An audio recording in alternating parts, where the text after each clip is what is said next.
Hey everybody, my name is Tyler Jordison and I am the head of direct sales here at Structurally. I hope you're having a wonderful Tech Fest so far. We definitely appreciate all of you stopping by. It's been a great event so far and hopefully you've been able to grab some nuggets of information. And what we'll be talking about here today is something that's actually been pretty top of mind for us here at Structurally recently, and that's going to be what are the most important qualities your first couple sales reps should have. So I say it's top of mind. We're actually also in the process of trying to expand our sales team, hire a few more reps. So this is a lot of stuff that we've been talking about, and I compiled a list here of some of the things that we've been looking for and thought, we'd share it here today. So, starting with quality number one, what I always look for first. Not exactly, mind blowing, but the first thing I always look for is to start with a good problem solver.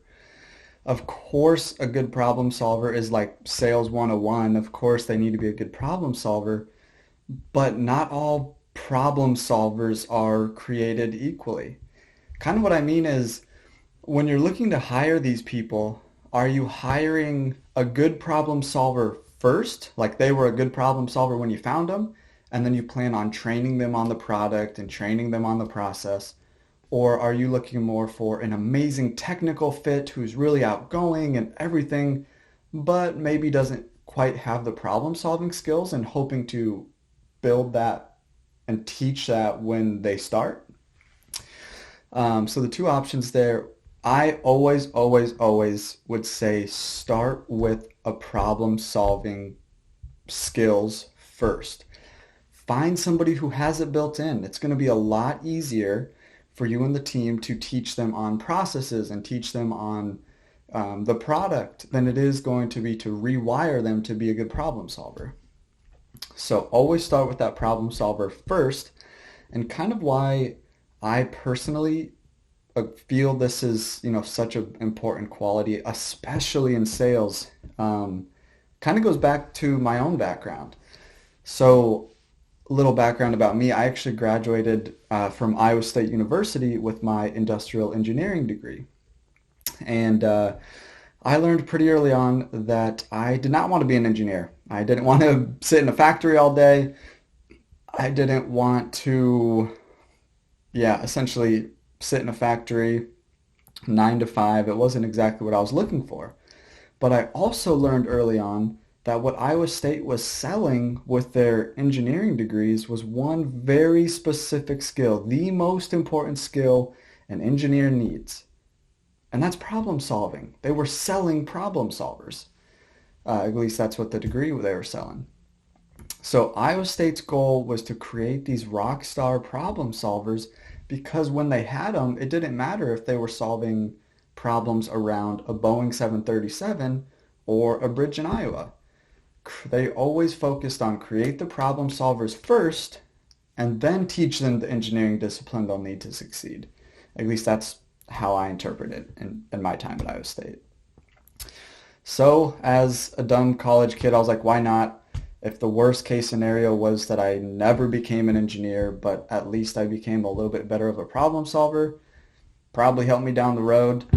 So I did stick it out, and I graduated engineering. And it was one of the best decisions of my life because I sharpened this problem solving skill. It's I use this problem solving skill in literally like every single aspect of my life, in my relationships, in my marriage, the real estate investing my wife and I do, being a dad now, and especially has helped me as an early employee at this growing startup tasked with growing sales.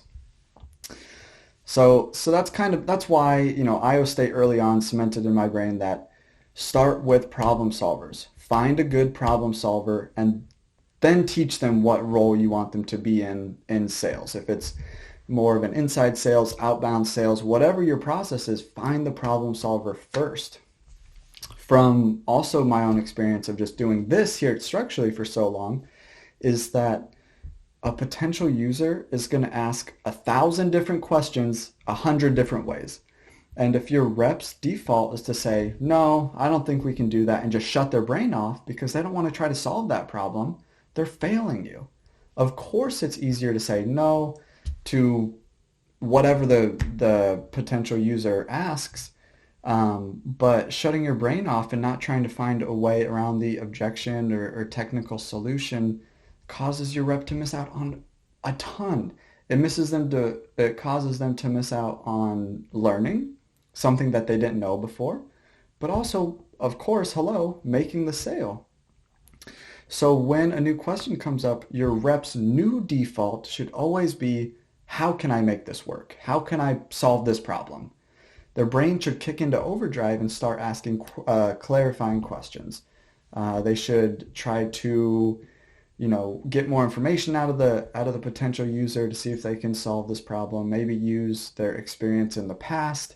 But if your rep's default when you hire them is to just be like, no, we can't do that. I don't think we can do. I don't really want to think about it, to be honest. It's automatically gonna make that potential customer start retracting. Every time you shut them down, they retract. They retract, they retract. Every time you don't give their question enough thought, they'll stop asking questions. So now your demo or call or whatever your sales process is just your rep talking to the potential user who's now completely disengaged because every time they ask a question, they get shut down. So that's kind of where I think, step one, find that problem solver. We've harped on it a bunch now. Find the problem solver first and teach them on the product. It's going to be a lot less painful than the alternative, I promise you that. So, quality number 2 that we've been talking about, that we've been really stressing here at Structurally, is now that you found this rockstar problem solver, the next important quality is going to be find a lifelong learner. Lifelong learner. This quality might not be as obvious, and it definitely doesn't get as talked about as a good problem solver, but in my opinion, it's equally as important. Lifelong learner, what does that even really mean? It's a fluffy buzzword. Yeah, it's a fluffy buzzword, but what the meaning behind it, the skill behind it, is still critically important to sales. Sales is often this direct window to the customer. They hear the customer's objectives, objectives, but also objections, their questions around the product, what's important to them, what's maybe not so important to them. Sales is just adherently given unlimited real-time feedback when they're talking to these customers. Good feedback, bad feedback. I always say that all feedback is good feedback.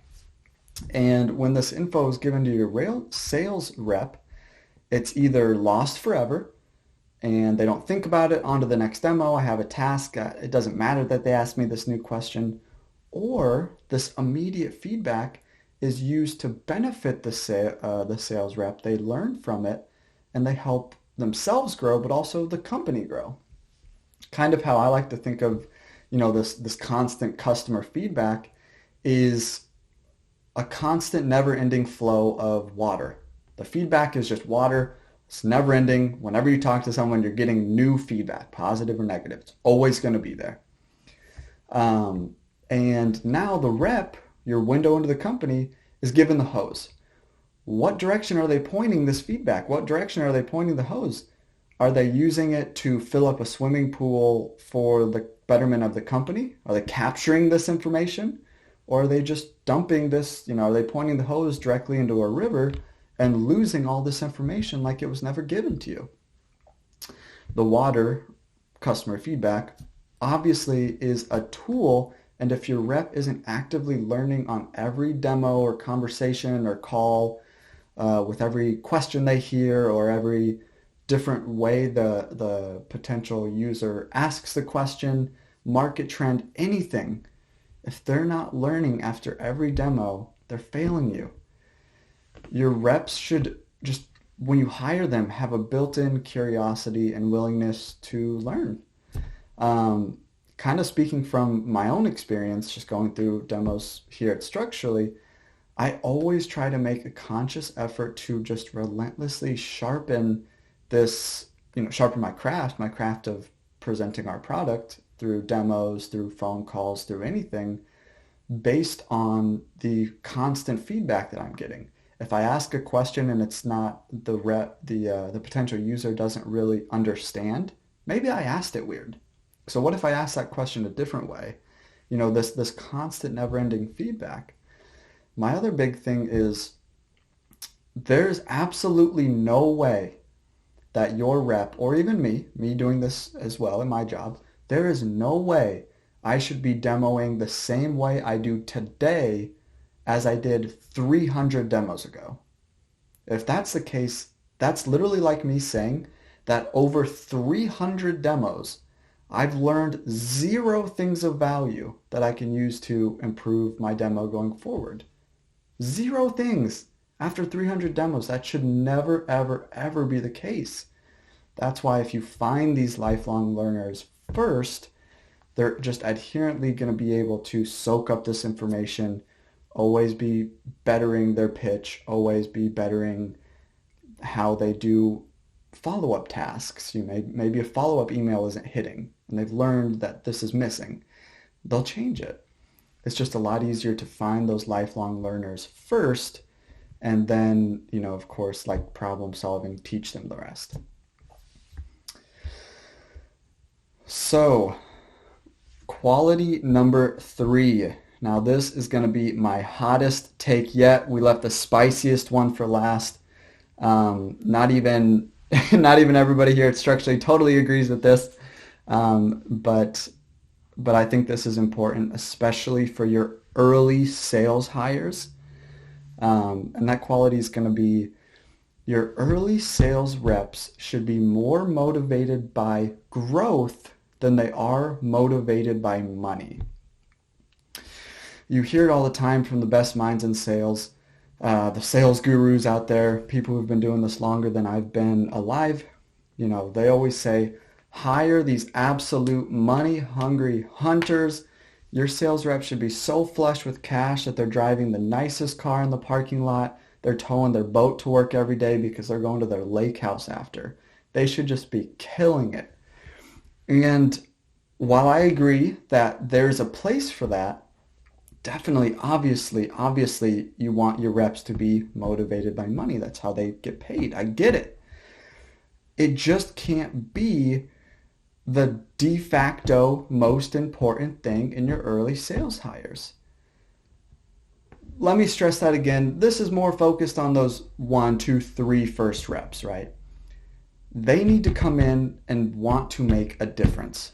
They need to be motivated by the growth of the company, first and foremost, and then understand that the big paychecks will come. So kind of backing up a little bit, what I mean by motivated by growth is that the early reps that come on, they should first and foremost be motivated by the company doing well. The sentiment that if my commission keeps growing, the company will follow, that's backwards.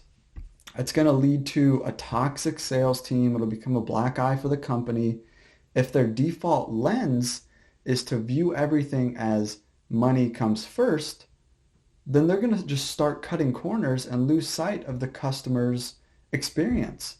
Because the customer now, their only thing that they need the customer for is a means to an end, and that end is a bigger commission check. So their lens is, I'm going to sign up as many people as possible, put them on the biggest plan, even if it doesn't work for them, because if I do, I'll be rewarded with a bigger commission check. That becomes toxic, especially at early stage startups. You need somebody here that's not just looking for a job. They're not just looking for a job. They're looking to make a difference. And that's going to come if they're focused on growing the company first. And again, like I said earlier, has the understanding and faith and knowledge that commissions are going to follow. Of course, if the company is growing, commissions are going to follow. It shouldn't be calm first, growth second. Why would you want your sales rep to put the growth of the company behind their own commission checks? It's never resonated with me. I've never really understood it. Remember back in just that last section how I said that the direct sales is just a window to the customer? That's still the case. But instead of the rep looking at the customer and getting a perfect picture and constant feedback, now the customer is looking at the rep and getting a constant feedback of how they present themselves and what they're trying to do. If they come off pushy, then your company's pushy, right? For lack of better words, at this point, your sales rep is the face of the company. If you only have one sales rep, of course, if there's like 50 sales reps and this is a massive company, that's so completely different. But these early stage startups, your sales rep might be the only person that this potential user talks to before they decide if they want to get signed up. They're essentially the quote unquote face of the company. Now, if your rep is only focused on closing the deal, what I've seen happen sometimes is, and I kind of already referenced it a little bit, is let's just take an example of there's one money hungry rep and there's one growth oriented rep who also cares about money, but growth first, money first.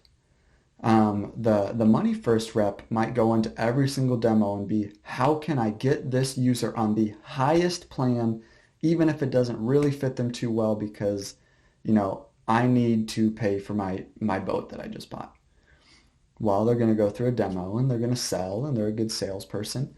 And then come towards the end of the demo when they're selecting plans, they're going to put the potential user on a plan that doesn't really fit them, but it's the bigger plan and they want to make more money. The user obliges. They're like, okay, you're the rep. You've been doing this for a while. You seem pretty knowledgeable. So they get put on this big plan. 2 months later, that same user comes back and cancels. Feedback, product is too expensive, not enough value. But they're saying that because they're just on the wrong plan. If they would have been on a plan that actually fit well, maybe the step below, even though that money hungry rep didn't make as much commission that month, then they might have stuck around longer. So they cancel and now they're putting on all the Facebook groups that your company is too expensive and doesn't give value. Just because the rep wanted $100 more that month? Is that worth it? If instead you find a growth first mindset hire with one of your first hires, then let's take that same example. They go through a demo. The growth first motivated, rep gives them all their options. They get to the end of the demo or call or whatever your sales process is, and they say, I think this plan would be perfect for you. Let's start here. And if you need to go up, you can go up, but let's start here and make sure it fits. Make sure everything, let's work out all the kinks. So they put them on that lower plan.